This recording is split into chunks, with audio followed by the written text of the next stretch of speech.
그래서 비엔나 시절이 시작이 되죠. 1792년부터 1827년, 그래서 35년 동안 비엔나로 가서 다시는 고향으로 되돌아오지 못합니다. 비엔나에서 비엔나 근처에서 활동을 하다가 세상을 떠나게 됩니다. 그래서 비엔나에서의 음악 시기는 세 개로 나누죠. 1기, 2기, 3기. 그래서 1기가 모방의 시기. 모방의 시기는 모차르트와 하이든 그 선배 음악가들의 음악을 모방하는 시기입니다. 제2기는 외향화 시기인데요. 자기 감정을 능동적으로 표현한다는 의미에서 외향화 시기입니다. 외향화 시기이기도 하고 또 다른 하나는 자기 음악의 확립의 시기, 모방의 시기에서 벗어나서 베토벤 자신의 독자적인 음악 시계가 펼쳐지는 시기. 그 다음에 제3기는 내향화 시기입니다. 마음을 들여다보는 시기죠. 베토벤이 자신의 마음을 들여다보면서 모든 작곡의 뿌리가 자기 마음을 그대로 표현하는 이런 시기에서 내향화 시기라고도 하고, 다른 표현으로는 완성의 시기, 초월의 시기, 이렇게 이제 이름 짓고 있습니다. 요 세 시기의 발달 단계를 간단하게 말씀을 드리겠습니다. 막상 그 유학을 갔는데 하이든 선생이 제대로 가르쳐 주질 않았어요. 학습 레슨을 굉장히 소홀하게 했던 것 같습니다. 이 기록이 다 남아 있습니다. 베토벤이 잘 안 가르쳐 주고 불만이 굉장히 많아요. 불만이 굉장히 많고, 이렇게 해서 이제 굉장히 초조했죠. 고향에서는 비엔나 유학을 하면 세계적인 최고 가는 대가가 될 것이다 이랬는데, 막상 갔는데 선생님이 제대로 가르쳐 주질 않는 거예요. 그래가지고 굉장히 초조한 상태에서 선생님이 안 가르쳐 주니까 선생님을 찾아 나섭니다. 그래서 이제 여기 네 사람의 이 초상화가 오른쪽 아래부터 제가 말씀드릴게요. 살리에르라는 사람입니다. 여러분들 아시죠? 아마디우스 영화에서 베토벤을 모차르트를 교묘하게 왕따를 시키면서 힘들게 했던. 근데 실제로 기록을 보면 굉장히 좋은 일도 많이 했어요. 돈 없는 음악가들은 다 무료로 가르쳐 주기도 하고, 또 그때가 이제 한참 나폴레옹 전쟁 시기였잖아요. 전쟁 고아를 위한 자선음악회, 과부들을 위한 자선음악회, 이런 걸 열면서 어려운 사람들을 많이 도와주기도 하고. 그래서 이제 베토벤이 이 사람을 만났더니 이제 무료로 가르쳐 주겠다 그러니까 이 살레르한테는 성악 작곡하는 법, 그 다음에 이태리식의 오페라 작곡하는 법을 이 살레르 선생한테서 배웁니다. 그 다음에 그 좌측에 있는 저 사람이 이제 쉔크라는 사람인데요. 베토벤하고는 개인적으로 비교적 친했던 사람입니다. 그래서 베토벤이 자꾸 잘 안 가르쳐 준다고 불만을 토로하니까, 그러면 레슨 받은 걸 갖고 와보라 그럽니다. 아마 대위법에 대한 거였던가 봐요. 그래서 이제 베토벤이 레슨 받은 걸 가서 보여주니까 베토벤이 엉망으로 했는데 전혀 고쳐주지 않고 이런 부분이 많았던가 봐요.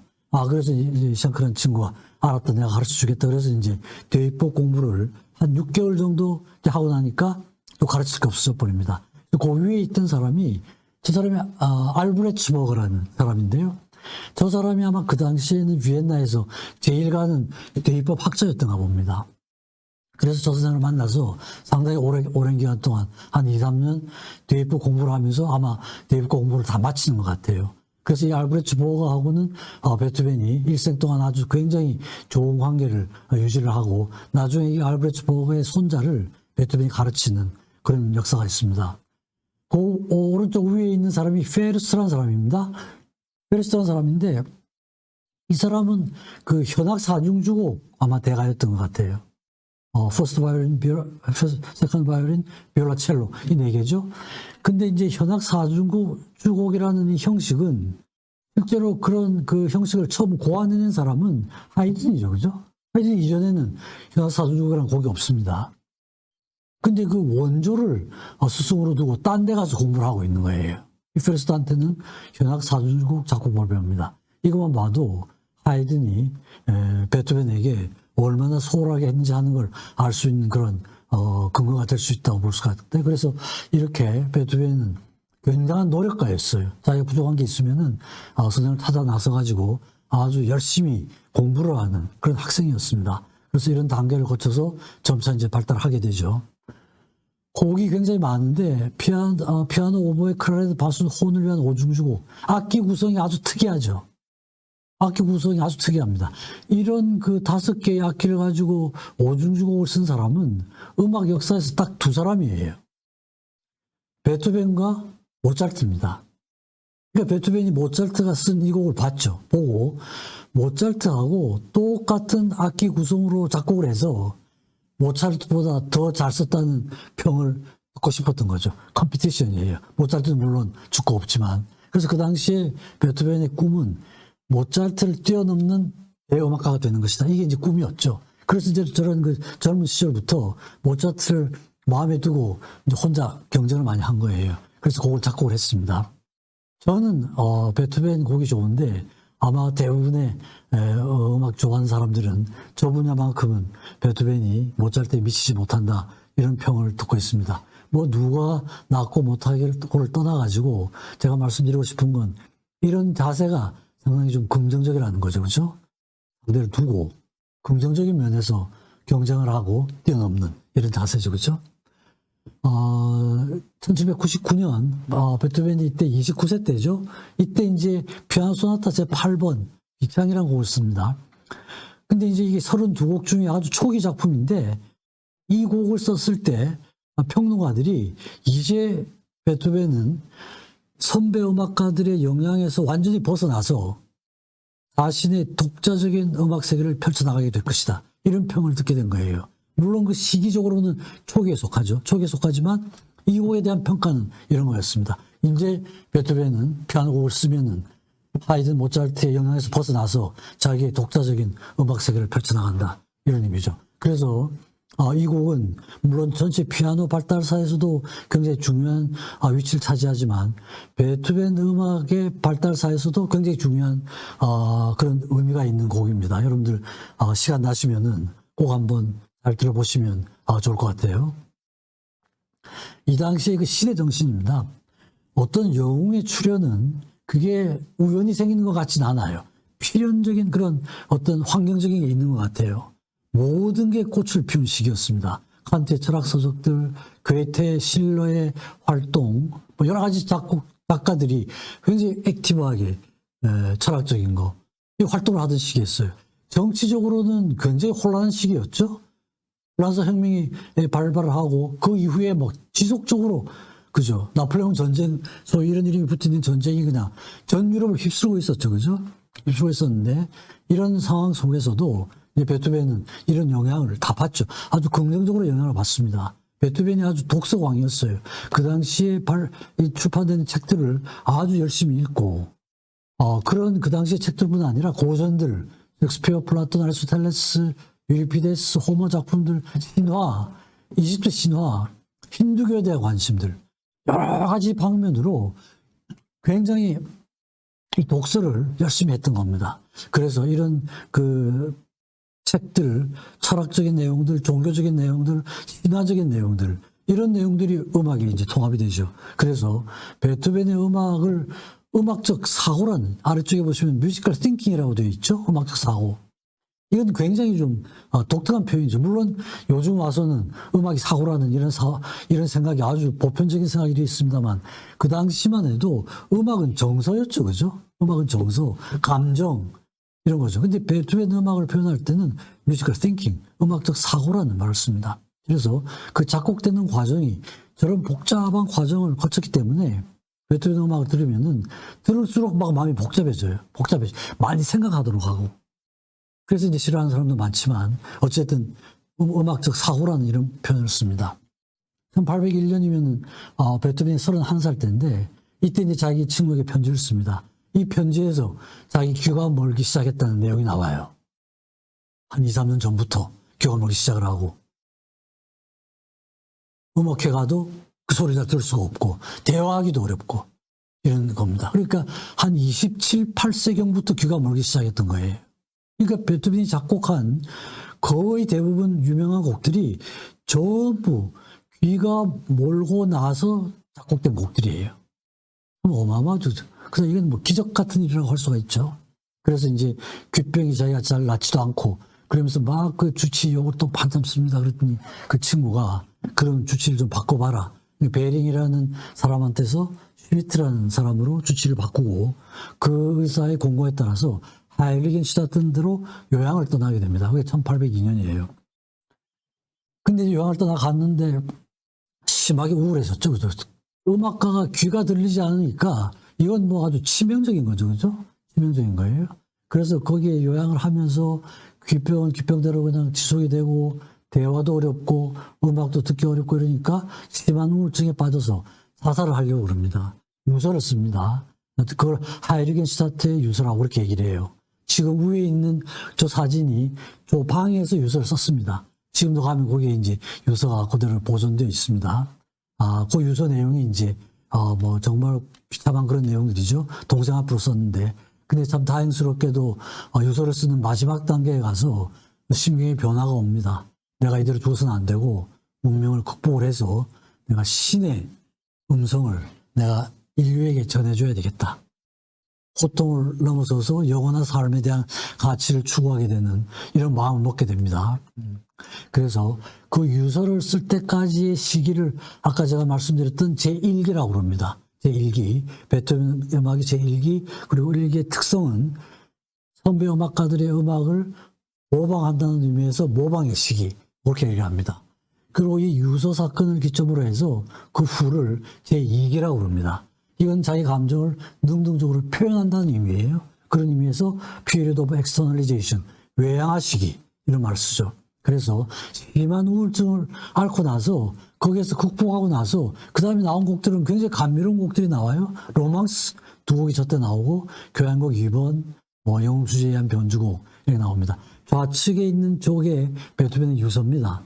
유서 그대로 남아있어요. 베토벤 사망한 후에 그 비밀 서랍에서 발견이 된 겁니다. 내용은 뭐 글씨체는 좋지 않습니다만 내용은 아주 구구절절히 아주 심각한 내용을 담고 있는 유서입니다. 1804년에 34세죠. 이때 이제 피아노가 새로 개발이 됩니다. 에라르 피아노를 선물로 받습니다. 이 당시만 해도 이제 피아노가 만들어지고 이러면 베토벤에게는 이제 도네이션을 했던 것 같아요. 그래서 저걸 가지고 이제 저 피아노가 만들어지면서 작곡 범위가 훨씬 넓어집니다. 표현 범위가 넓어지니까요. 그러니까 저 피아노가 나옴으로 인해서 21번 발트슈타인 열정 고별 이 중기의 저 뛰어난 피아노 소나타들이 작곡이 될 수 있었던 거죠. 그죠? 그러니까 피아노의 발달과 작곡가의 작곡 활동이 굉장히 긴밀한 관계를 갖게 됩니다. 그리고 저해 나폴레옹이 황제가 됩니다. 황제 선언을 하죠. 나폴레옹 35살, 베토벤이 1살 어립니다. 베토벤 34살. 이때 이제 황제가 됩니다. 그래서 굉장히 실망을 하죠. 그 전까지는 나폴레옹이 추종자였습니다. 근데 황제로 선언하고 나니까 굉장히 실망을 하고 좌측에 있는 이 악보가 영웅 교향곡의 악보 표지입니다. 그 위에 보나파르트 나폴레옹이라고 헌정을 한다고 썼습니다. 근데 지금 악보 보면은 화도 화가 나서 지운 게 구멍이 나 있습니다. 그 밑에다가 어느 한 위대한 영웅을 추모하며 그러니까 고유명사에서 보통명사로 바꿔버립니다. 근데 그거는 곡은 주제가 영웅이죠. 그러니까 영웅이라는 그 곡의 주제를 바꿀 수는 없고 나폴레옹에게 보내겠다고 헌정하겠다고 하는 걸 일반 영웅들에게 바친다는 이런 식으로 바꿔버리죠. 그렇게 하면서 이제 영웅 교향곡이 발표가 되죠. 저게 이제 저 당시에는 별로 받아들여지지가 않았어요. 어려웠죠. 길고 복잡하고 하니까 받아들여지지 않았는데 고해에 영웅 교향곡을 쓰게 됩니다. 저 교향곡은 뭐 교향곡의 발달사에서 아주 혁명적인 곡이었죠. 그러니까 그 당시에 이해가 안 됐던 겁니다. 저 곡이 이해가 된 건 나중에 낭만주의에 와서 베를리오즈라든지 뭐 리스트라든지 이런 그 후배 작곡가들에 의해서 평가를 받게 됩니다. 이 집은 이제 영웅 교향곡을 쓴 집이에요. 지금 기념관으로 되어 있습니다. 집 이름이 에로이크 하우스입니다. 에로이크 하우스 이렇게 되어 있고 이것도 이제 그 파스콜라티 기념관이라고 비엔나 가면은 베토벤 기념관이 뭐 한 30군데 됩니다. 베토벤이 잠깐이라도 살았던 집은 다 기념관으로 만들어 뒀어요. 근데 이 집은 중기에 한 10년 이상을 살면서 중기의 훌륭한 곡들이 다 여기서 작곡된 기념관이고 많은 기념관 중에서 제일 잘 정리가 되어 있는 그런 기념관입니다. 35세 때 1805년에 열정 소나타, 피아노 소나타라는 형식으로 표현할 수 있는 최고의 곡이라는 평을 듣죠. 그죠? 23번 이 곡입니다. 이게 발표가 됐을 때 그 음악 잡지에서 이런 평가를 했습니다. 1792년 무명의 음악가로 비엔나로 유학 온 베토벤이 이제 하이든 모차르트와 어깨를 나란히 하는 대가가 됐다. 삼두마차라는 표현을 썼어요. 그러니까 완전히 무명, 1792년 22세 때죠. 13년 만에 베토벤이 자기의 꿈을 이룬 거예요. 그죠? 하이든 모차르트와 어깨를 나란히 하는 대가가 됐다. 13년 후의 일이었습니다. 그 이후에 이제 막 기라성 같은 작품들이 다 나오죠. 바이올린 협주곡, 교향곡, 5번 운명교향곡, 전원교향곡, 쓰는 곡마다 다 대곡이에요. 그래서 이 시기를 걸작의 숲이라는 이런 표현을 하죠. 쓰는 곡마다 다 대곡. 귀는 뭐 거의 뭐 완전히 멀어 있는 상태였습니다. 그 상태에서 저런 곡들을 작곡을 한 거예요. 기적이라고 할 수밖에 없죠. 이때 베토벤의 심성은 나는 내 운명의 목을 비틀어, 운명하고 투쟁이에요. 운명하고 투쟁해서 운명의 목을 비틀어 버리겠다. 그러니까 표현할 수밖에 없는 거죠. 그렇죠? 그러니까 외양화가 되는 겁니다. 그래서 곡이 외양화가 되는 거예요. 심성으로는 투쟁이죠. 그죠? 투쟁이에요. 1809년 39세 때 하이든이 이제 세상을 떠납니다. 떠나면서 피아노 협주곡 5번 황제. 이것도 피아노 협주곡에 있어서는 뭐 황제의 위치에 해당한다. 이런 의미가 있죠. 피아노 소나타, 에그몬트 이런 곡들이 발표가 됩니다. 괴테가 이제 많은 그런 작품들, 문학 작품들을 쓰고 시를 쓰고 하니까 굉장히 감명을 받습니다. 감명을 받아가지고 괴테한테 편지를 써요. 당신을 좀 만나고 싶다. 이래가지고 1811년에 편지를 쓰고 그 다음에 1812년에 테플리츠라는 그 체코의 아주 유명한 요양도시예요. 괴테가 아주 자주 온천을 가는 그런 지역이었는데 거기 이제 베토벤이 가서 괴테하고 만납니다. 만나가지고 서로 이제 대화를 나누고 이러는데 아마 둘 다 굉장한 강성이었던 것 같아요. 그래가지고 둘이 산책을 하다 가는데 저쪽에서 귀족이 나타났습니다. 그랬더니 괴테는 공손하게 물러나서 인사를 했습니다. 베토벤은 그냥 지나갔어요. 그냥 지나가니까 그 귀족이 베토벤에게 먼저 인사를 하고 베토벤 쪽에 있었죠. 그러니까 괴테가 이제 귀족이 지나가는 걸 기다렸다가 인사를 하고 오니까 괴테가 나중에 만나게 되잖아요. 그러니까 베토벤이 빈정거리면서 그래요. 당신 기다리느라고 한참 기다렸다. 왜 인사를 하냐 이거죠. 당신이 왜 당신 같은 입장에 있는 사람이 귀족한테 머리를 숙이냐 이거예요. 귀족이 당신한테 머리를 숙여야지. 이랬죠. 베토벤은 이제 인사를 받았습니다. 이러고 나서 괴테는 베토벤에게 기본적인 예의도 없는 사람이다. 이렇게 비난을 하고 베토벤은 괴테를 기본적인 자존심도 없는 사람이다. 이래가지고 툭탁거리면서 관계가 좀 소원해졌다는 이런 그 에피소드가 남아 있습니다. 만났던 건 사실이었던 것 같아요. 그래서 실제로 괴테의 작품을 가지고 베토벤이 음악을 많이 만듭니다. 만드는데 괴테가 그 작품에 대한 평가를 끝까지 코멘트를 별로 하진 않았어요. 1812년 이때가 이제 나폴레옹이 러시아 침공을 했다가 쫓겨나는 해죠. 쫓겨나면서 나폴레옹 시대가 점차 이제 막을 내리기 시작하는데 이때 7번, 8번 교향곡을 쓰게 되죠. 우측에 있는 저 마스크가 데드 마스크가 아닙니다. 라이브 마스크예요. 베토벤이 살아있을 때 42세 때의 모습이 저 모습입니다. 베토벤이 살아있을 때도 여러 가지 그 훌륭한 일을 많이 했기 때문에 베토벤의 그 살아있는 모습을 남겨두려는 시도들을 많이 했습니다. 베토벤 라이브 마스크예요. 이제 제가 비엔나 갔을 때 같이 이제 사진 하나씩 찍고 이때 이제 베토벤의 심성은 이런 거였습니다. 천국으로 가기 전에 나의 넋이 나를 일구어주고 그 완성을 재촉한 일을 성취하서는 안 된다. 완성을 재촉한 일. 꿈이 아주 다부지죠, 그죠? 어떻게 이렇게 완성이라는 말을 하기가 쉽지 않잖아요, 그죠? 그렇지만 대단한 곡을 썼죠. 아주 불멸의 곡들을 많이 썼죠. 근데 자신에 대한 평가는 나는 여태껏 겨우 몇 개의 음표를 오선지에 기록한다. 굉장히 겸손해지는 자세예요, 그죠? 뭐 운명, 저는 뭐 피아노 협주고 바이올린 협주고 뭐 트리플 콘체르토 그냥 불멸의 곡들을 다 발표를 했는데 자신에 대한 평가는 나는 여태껏 겨우 몇 개의 음표를 오선지에 기록한 데 지나지 않는다. 그죠? 상당히 겸손한 자세를 볼 수가 있습니다. 1815년도에 동생이 죽고 좌측에 있는 저 초상화가 베토벤 그 조카입니다. 여러분들 혹시 그 아마디우스라는 영화를 보셨는지 모르겠습니다. 거기에 이제 그 말썽꾸러기 동생의 아들 그 조카가 있죠. 굉장한 말썽꾸러기였습니다. 동생이 죽고 저 말썽꾸러기 조카의 양육권을 두고 재수 씨하고 굉장히 지루한 싸움, 재판이 벌어져요. 왜냐하면 그 재수 씨란 분이 그렇게 이게 품행이 방장하지 못했던 것 같아요. 거의 장녀 비슷한 것 같습니다. 그래서 돈 받고 몸을 팔고 하는 이런 여자였다고 그래요. 그래서 베토벤이 그런 기록을 재판부에다 다 적어내고 이래가지고 그게 받아들여져서 이 동생의 양육권을 베토벤이 가져오게 됩니다. 한 2, 3년 그 재판이 계속이 돼요. 그래서 그 재판하느라고 작품 활동이 좀 뜸해지는 이런 시기입니다. 그래도 첼로 소나타 5곡 중에 2곡을 이때 발표를 했죠. 베토벤의 첼로 소나타는 첼로 음악에 있어서 신약 성서라는 별명이 붙었습니다. 바하의 무반주 첼로 소나타가 구약 성서, 베토벤의 첼로 소나타가 신약 성서.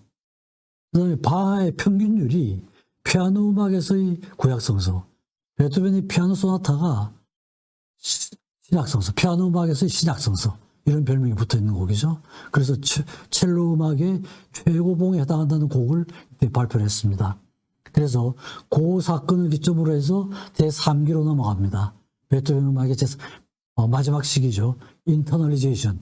베토벤이 자기의 마음을 들여다보는 시기입니다. 그래서 이건 뭐냐 하면 어떤 외적인 음악적인 규칙은 별로 중요치가 않아요. 별로 중요치가 않고 자기 마음속에서 일어나는 여러 가지 그 변화가 그게 규칙이 되는 이런 시기입니다. 그래서 내향화 시기라고도 하고 또 초월의 시기, 완성의 시기 이렇게도 얘기합니다. 이때 이제 그 작품으로는 멀리 있는 애인에게라는 곡을 작곡을 했어요. 이거 이제 성악곡이죠. 베토벤이 워낙 기악곡에 있어서 엄청난 업적을 남기고 혁명을 했기 때문에 성악곡은 약간 좀 소홀하게 되는 경향이 있지만 꼭 그렇지도 않습니다. 이 곡은 연가곡에 있어서는 그 최초의 곡이에요. 여러분들 아마 연가곡 그러면 연상되는 작곡가가 뻔하죠. 슈베르트, 겨울나그네, 백조의 노래, 아름다운 물방아처녀. 이렇게 하면 그냥 슈베르트가 연가곡의 대명사처럼 돼 있지만 그 형식을 처음 만들어낸 사람은 베토벤이었어요. 6개의 시를 쭉 이어서 만든 곡이었습니다. 멀리 있는 애인에게. 그러면서 베토벤이 말기로 가면서 점차 이 옛날로 되돌아갑니다. 바로크 시대로 되돌아가게 돼요. 바하 핸델로 되돌아가게 됩니다. 그러면서 바하 핸델에 대한 저런 코멘트도 남기고 거기에 대한 향수를 많이 갖게 돼요. 그러면서 핸델은 가장 위대한 음악가고 바하는 하모니의 불멸의 신이다. 이런 메모를 남깁니다. 그리고 바하는 바하가 아니라 대항이다. 이런 말도 남겨요. 이게 무슨 얘기냐면 바하가 보통 명사가 되면 실개천 이런 뜻이에요. 실개천. 그러니까 바하는 실개천이 아니라 대항과 같은 존재다. 이런 식의 이제 말도 남기고 그랬습니다. 그러면서 이제 피아노 소나타 1818년에는 29번 햄머 크라비에르라는 그런 이름이 붙었습니다. 어마어마하게 어려운 곡인 것 같아요. 그런 게 발표가 되고 말기로 들면서 피아노 소나타 마지막 세 곡이 1820년, 21년, 22년 이렇게 해서 피아노 소나타가 끝나게 됩니다. 그리고 1823년에 장엄 미사곡, 종교음악을 쓰죠. 그렇게 하고 또 디아벨리 왈츠를 주제로 하는 33곡의 변주곡 이런 데 피아노 곡을 남기게 됩니다. 장엄 미사라는 곡은 이게 미사곡인데요. 베토벤이 그 당시에 그 다른 작곡가들에 비해서는 종교음악은 별로 많이 작곡을 하지 않았습니다. 한 3곡 정도가 되는데요. 장엄 미사, 중계 시장도 미사곡이 하나 있고 감남산의 그리스도라는 그런 곡이 또 하나 있습니다. 있는데 이 곡을 쓸 때 베토벤은 자기 친구들을 전 비엔나 시내에 풀어가지고 모든 미사곡의 악보를 다 구해오라고 그랬어요. 그래가지고 몇 년 동안 그 악보 공부를 하고 나서 이 곡을 씁니다. 근데 이 곡을 작곡하고 나서는 이 곡의 반은 종교음악이고 반은 세속음악을 집어넣었어요. 그러니까 이제 종교음악인데 세속음악을 집어넣었죠. 그러니까 이게 이제 베토벤 음악에서 굉장히 중요한 사상입니다. 종교와 세속이라는 건 서로서로 뗄 수가 없다는 거죠. 종교는 세속을 필요로 하고 세속은 종교를 필요로 한다. 이런 거 대극적인 걸 합의로 한 것이죠. 그렇죠? 합의로 한 것이에요. 그 다음에 1824년에 아까 말씀드렸던 그 합창교향곡, 9번 교향곡.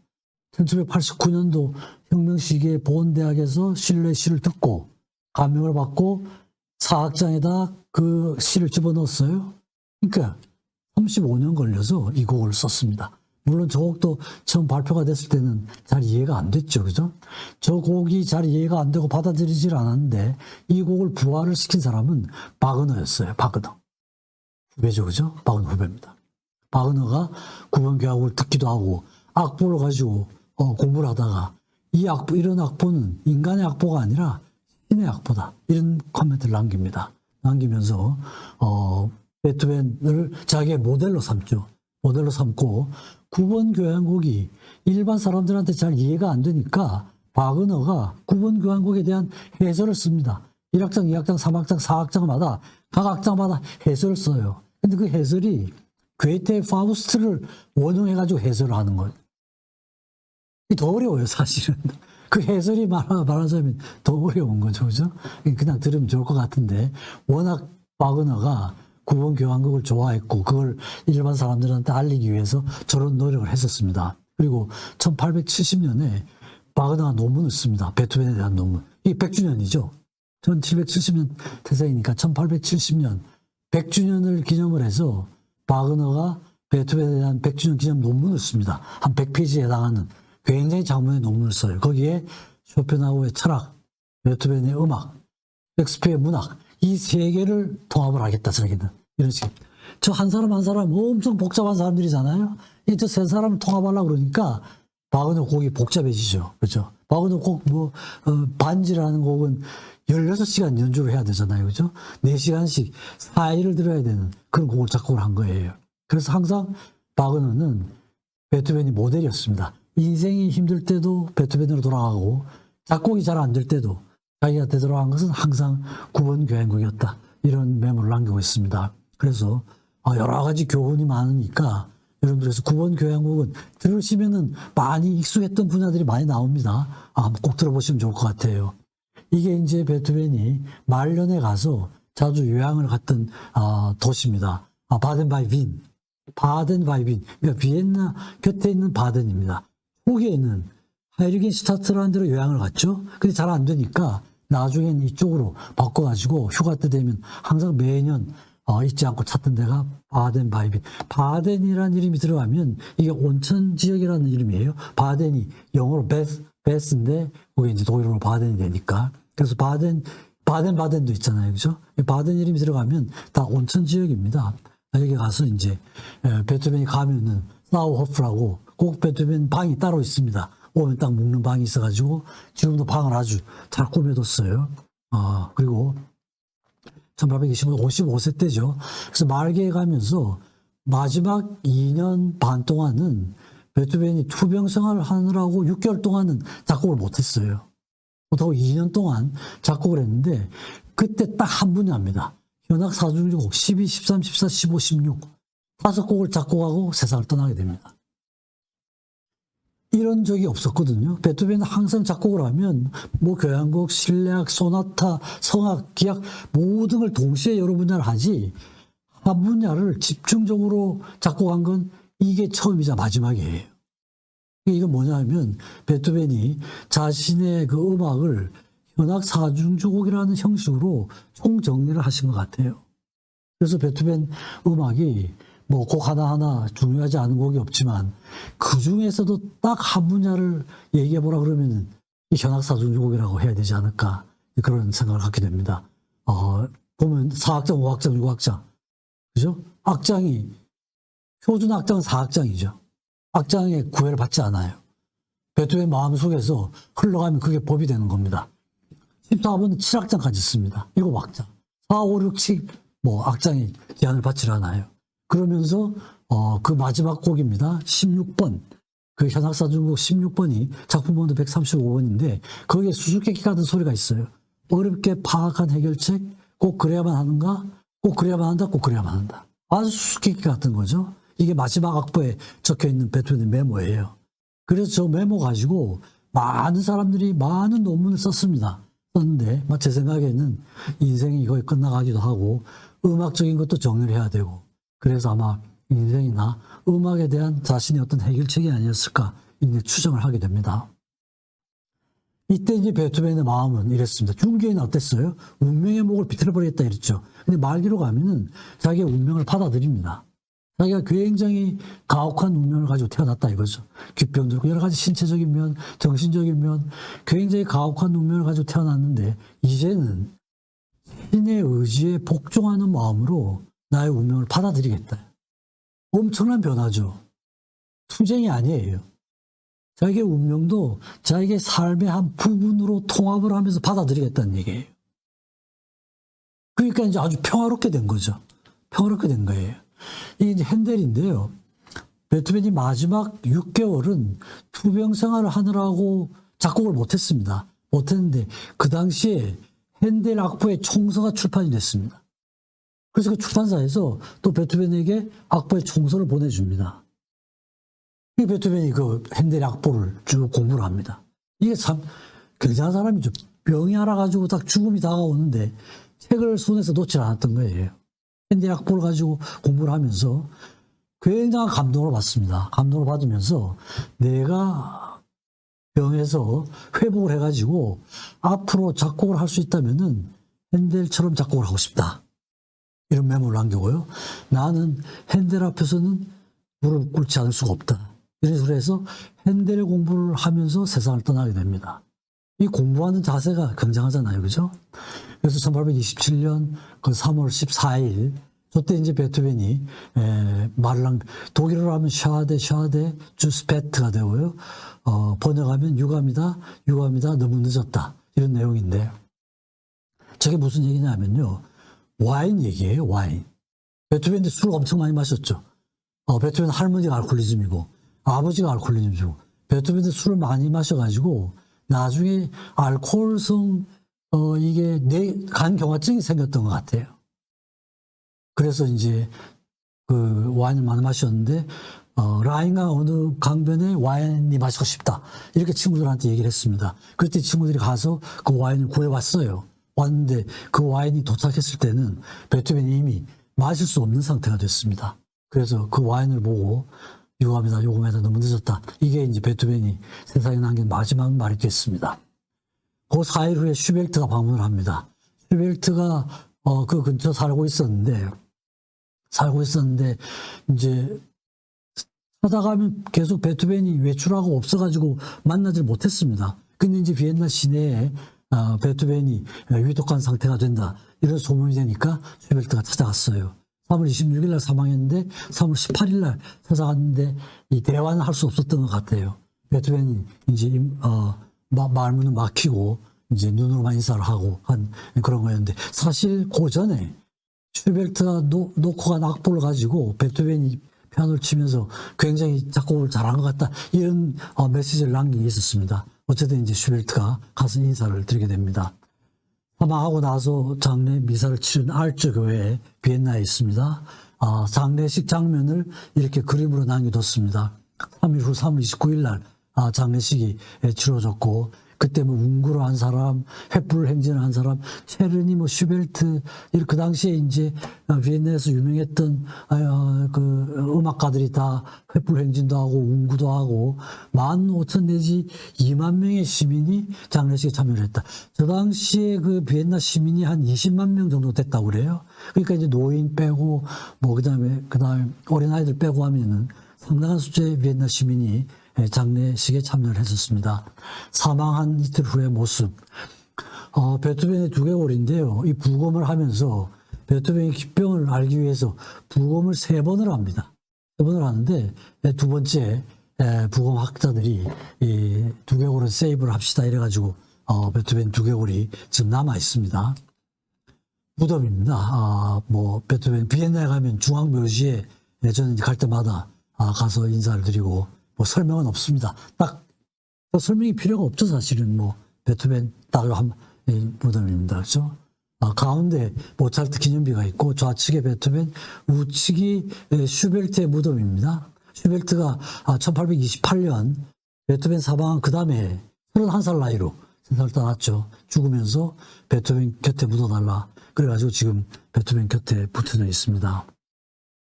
이게 베토벤의 좌우명이죠. 고난을 헤치고 환희로. 이게 이제 베토벤 자신의 좌우명입니다.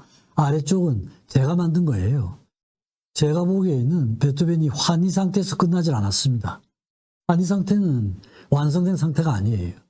근데 마지막 곡에 가서는 그런 감정의 기복이 별로 없습니다.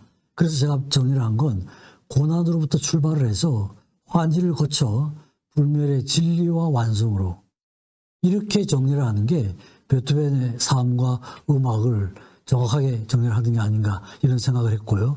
말년에 베토벤이 성취한 심성은 고요함, 온화함, 자유로움, 평화로움 이런 거죠.